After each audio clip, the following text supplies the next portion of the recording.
দাম্পত্য জীবনে হাসি কান্না ঝগড়া বিবাদ সব কিছুই থাকবে। আর সব কিছু মিলিয়েই আমরা একটা সুন্দর সংসার গড়ে তুলি। হ্যালো এভরিওয়ান, আসসালামু আলাইকুম। তন্নিস ডেইলি ব্লগের পক্ষ থেকে আমি তন্নি ঢাকা থেকে বলছি। আশা করি যে যেখানে আছেন আল্লাহর রহমতে ভালো আছেন। আমরাও সুস্থতা অসুস্থতা নিয়ে আছি আলহামদুলিল্লাহ ভালো।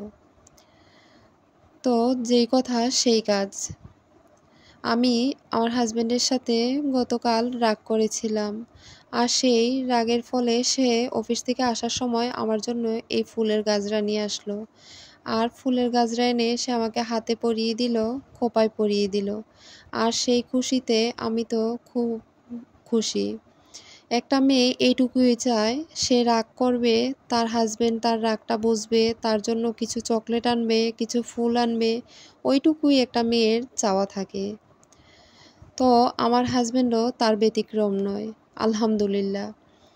তারপর আমার এই ফুল গেঁথা দেখে আমার মেয়েরও বায়না শুরু করলো।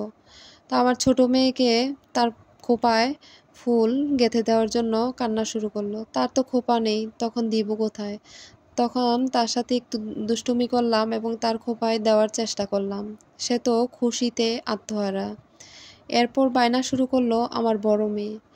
তারপর আর কি, তাকেও পরিয়ে দিলাম। মাশাল্লাহ, তার খোঁপায় খুব সুন্দর লাগছিল। যাই হোক, তারপর ফুল নিয়ে সুন্দর রাত কাটিয়ে এবার চলে আসলাম পরদিন সকালবেলা। আর এই নাস্তাটা ছিল পরদিন সকালবেলার। সকালে নাস্তার জন্য আমি এখানে আটার ডো তৈরি করে নিচ্ছিলাম। আর এই আটার ডোটা তৈরি করার সময় আমি পানির সাথে একটু সয়াবিন তেল দিয়েছিলাম। এই সয়াবিন তেলটা দিলে আটার ডোটা খুব সফট এবং খুব তুলতুলে হয়। এই টিপসটা আমি শিখেছিলাম আমার মায়ের কাছ থেকে।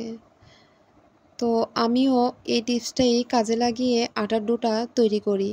দেখুন আমার আটার যে ডোটা তৈরি করলাম কতটা সফট হয়েছে এবং কতটা সুন্দর হয়েছে। রুটি বেলার সময়ও আমার তেমন কোনো প্রেসার প্রয়োগ করা লাগে নাই। খুব আলতোভাবেই আপনারা বেলার পরেই দেখবেন যে যদি এইভাবে তৈরি করেন, খুব আলতোভাবেই রুটিটা তৈরি করতে পারছেন। যাই হোক, আমার যেহেতু এটা প্রথম ব্লগ এবং প্রথম ভয়েস ওভার দেওয়া, তাহলে একটু ভুল ত্রুটি এবং একটু কাপা কণ্ঠ জড়িত কথা থাকতেই পারে। সেই কথাগুলো আপনারা ক্ষমাসুন্দর দৃষ্টিতে দেখবেন। আর হ্যাঁ, আমি বড় ইউটিউবার বা বড় চ্যানেল ক্রিয়েটরদের মতো তেমন সুন্দর করে কথা বলতে পারি না। যদি আপনাদের ভালোবাসা পাই বা আপনারা পাশে থাকেন, তাহলে অবশ্যই চেষ্টা করব সবার মতো হয়ে ওঠার। আমার ভিডিওটা যদি আপনাদের কাছে ভালো লেগে থাকে, তাহলে অবশ্যই একটা লাইক, কমেন্টস এবং শেয়ার করে যাবেন। আপনাদের একটা লাইকেই আমার এই ভিডিওটা আরও অনেকজনের কাছে পৌঁছে দিবে। আপনাদের ভালোবাসায় আমাকে আরও অনেক দূর এগিয়ে যেতে সাহায্য করবে। আর ভিডিওটার পুরো অংশ জুড়ে যদি কোনো একটু অংশ আপনাদের কাছে ভালো লেগে থাকে, তাহলে ভালোবাসার বিনিময়ে চ্যানেলটাকে সাবস্ক্রাইব করে যাবেন। এই যে আমার রুটিগুলো ছেঁকা শেষ, এই পর্যায়ে রুটিগুলো বেলা শেষ, তারপর আমি রুটিগুলো খুব সুন্দর করে ছেঁকে নিচ্ছিলাম। আর হ্যাঁ, আমি তেমন বড় ভিডিওতে কোনো দিন ভয়েস দিইনি। আজ চেষ্টা করলাম আপনাদের সাথে সুন্দর করে একটা ভয়েস দিয়ে আপনাদেরকে একটা ভিডিও উপস্থাপন করার জন্য। আর এই ভিডিওটা আপনাদের কাছে ভালো লাগবে কিনা জানি না, কিন্তু আমি চেষ্টা করেছি প্রথম ভিডিও তুলনায় খুব সুন্দর করে আপনাদেরকে একটা ভিডিও উপহার দেওয়ার জন্য। তারপরও আমি আমার ভুল ত্রুটি কাটিয়ে আস্তে আস্তে চেষ্টা করব খুব সুন্দর করে ভিডিও দেওয়ার জন্য। আর আমার ভিডিওটা আপনারা দেখবেন এবং ভালোবাসা দিবেন। এখানে রুটিগুলো ছেঁকার পর আমি পেঁয়াজ, কাঁচামরিচ, ধনেপাতা দিয়ে খুব সুন্দর করে 2টা ডিম ভেজে গুটে নিচ্ছিলাম ভাজার জন্য। এই কড়াইতে আমি তেল দিয়ে নিয়েছিলাম, তেলটা গরম হয়ে গিয়েছে। এই পর্যায়ে ডিমটাও আমি ভেজে নিচ্ছি। এইভাবে ডিম ভাজলে খুব মজা লাগে খেতে। আর রুটি পরোটার সাথে তো অসাধারণ লাগে। তেমনিভাবে গরম ভাতের সাথেও এরকম একটা ডিম ভাজা হলে খেতে মন্দ লাগে না। এই যে আমার ডিমটাও খুব সুন্দর করে ভাজা হয়েছে। যাই হোক, আমি আবারও বলছি, আমার কথার মাঝে অনেক ভুল ত্রুটি রয়েছে, সেই ভুল ত্রুটিগুলো আপনারা ক্ষমার দৃষ্টিতে দেখবেন। এরপর আমার ডিমটা ভাজা হওয়ার পর আমি একটা প্লেটে উঠিয়ে নিলাম। তারপর আমাদের নাস্তা শেষ করে দুপুরে রান্নার আয়োজন করতে চলে আসলাম। এইখানে আমি একটা দেশি মোরগ নিয়েছিলাম। দেশি মোরগটা দিয়েছিল আমার বড় বোন। কথায় বলে না, মায়ের পরে বড় বোন। সত্যি মায়ের শূন্যতা বড় বোনেই ফিল আপ করছে। বড় বোন তার পালিত মোরগ থেকে একটা বড় মোরগ আমাদেরকে আসার সময় দিয়ে দিয়েছিল। আর সেই মোরগটাই আমি এখন রান্না করব। আমি মোরগটা খুব ভালোভাবে পরিষ্কার করে ধুয়ে তাতে এলাচ, দারচিনি, তেজপাতা দিয়ে দিলাম। সাথে দিয়ে দিলাম পেঁয়াজ কুচি। আর এখন দিয়ে দিলাম আদা রসুন বাটা। প্রায় 2.5 টেবিল চামচ আদা রসুন বাটা দিয়ে দিলাম আমি। এখন দিয়ে দিলাম হলুদ, তারপর দিয়ে দিলাম লবণ, এখন মরিচ দিয়ে দিলাম। এরপরে জিরা, ধনিয়া এবং গরম মশলার গুঁড়ো দিয়ে দিব। আর দিব সামান্য একটু চিনি। যদিও আপনারা অনেকে বলতে পারেন এই রান্নার মধ্যে চিনি কেন? সত্যি বলতে কি, যারা কখনো দেননি একবার হলেও 1 চিমটি চিনি দিয়ে দেখবেন। রান্নার সাথে এরকম মাংসেও রান্নার সাথে বা কষানোর সাথে একটু চিনি দিলে রান্নার যে স্বাদটা, এটা মনে হয় যে কয়েক গুণেই বেড়ে যায়। যে মশলার ব্যালেন্সটা অনেক দিকেই ভালো হয়।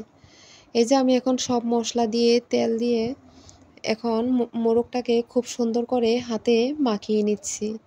দেখুন মাখানো অবস্থায় মোরগটা কতটা লোভনীয় লাগছিল। জানি না রান্না করার পর যে কতটা মজা হয়। ব্রয়লার মুরগি কিংবা পাকিস্তানি মুরগির চেয়ে দেশি মুরগিটা খেতে এমনিতেও খুব মজা হয়। তারপর আমি মাখানো শেষ হলে একটু হালকা করে পানি দিয়ে ঢাকনা দিয়ে চুলায় বসিয়ে দিলাম। কিছুক্ষণ পর ঢাকনাটা উঠিয়ে আমি আবারও একটু নেড়েচেড়ে দিলাম যেন পাত্রের তলায় লেগে না যায়। আর এইখানে আমি একটা কড়াই একটু তেল দিয়ে লবণ হলুদ দিয়ে নিলাম। এইখানে তেলের মধ্যে আমি কিছু আলু ভেজে নিব। মোরগটা আজকে আমি আলু দিয়ে একটু ঝোল ঝোল রান্না করে নিব। দেশি মোরগ বোনার চেয়ে আলু দিয়ে ঝোল করলে খুব ভালো লাগে।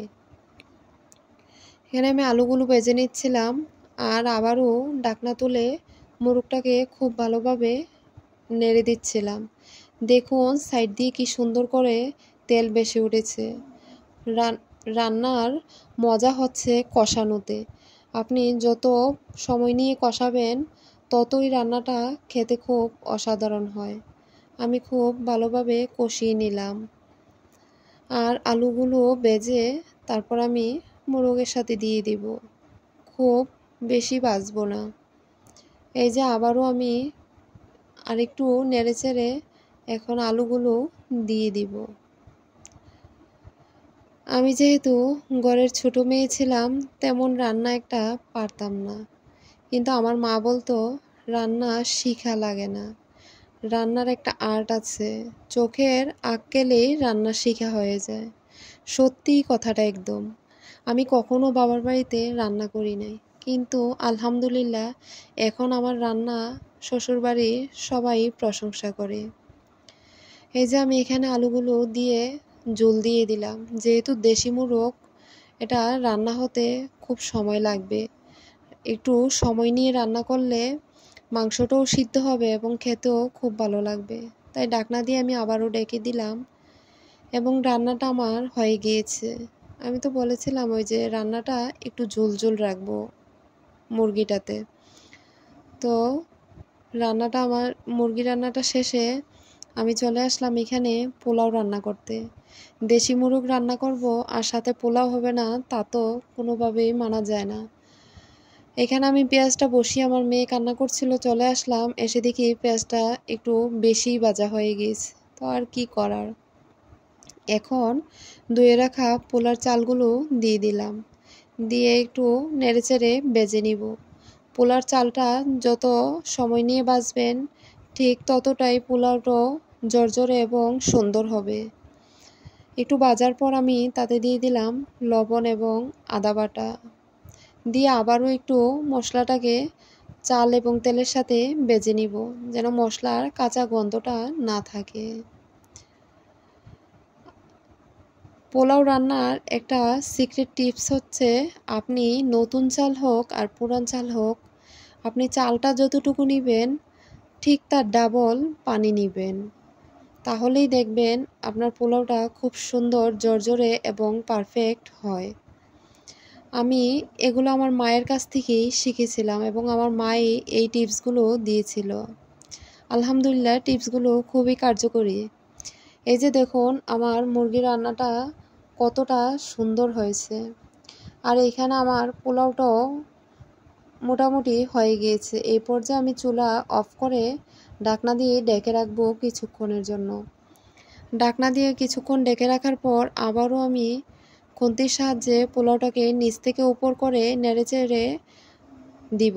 তারপর আবারও একটু চেপে দিয়ে ঢাকনা দিয়ে দিব। তার কিছুক্ষণ পর উঠিয়ে নেড়েচেড়ে নিলেই দেখবেন পোলাওটা খুব ঝরঝরে হয়। এখন রান্নাবান্না সব তো শেষ হলো, এখন খাওয়ার পালা। তাই তরকারিটা আমি একটা বাটিতে বেড়ে নিচ্ছিলাম। দেখুন কতটা সুন্দর এবং কতটা লোভনীয় লাগছে তরকারিটা। আর হ্যাঁ, সত্যি তরকারিটা খেতে খুব লোভনীয় হয়েছিল এবং খুব মজা হয়েছিল। যদিও নিজের রান্নার প্রশংসা আমি নিজেই পটপট করে করছি। যাই হোক, খাবার দাবার তো শেষ হলো। তারপর চলে আসলাম, আমার মেয়েরা ঘুমালো, ঘুম থেকে উঠলো। ওদেরকে আমি চুল আশ্রিয়ে দিলাম এবং ছোট মেয়েকে বললাম একটু হাসি দাও। ও হাসছিল, আবার চোখ টিপ মারছিল। তো দুইজনকে চুল টুল আশ্রিয়ে দিলাম এবং ছোটটাকে বললাম মাথা থেকে ক্লিপটা না খুলতে। ও বলল আচ্ছা, কিন্তু তারপর পরেই ক্লিপটা খুলে ফেললো এবং হেসে দিল। সবাই ওদের জন্য দোয়া করবেন আর প্লিজ মাশাল্লাহ বলবেন। আজকের ব্লগটা আমার এটুকুই ছিল। সবাই ভালো থাকবেন এবং আমাদের জন্য দোয়া করবেন। আমরাও আপনাদের জন্য দোয়া করি। আল্লাহ হাফেজ। আসসালামু আলাইকুম।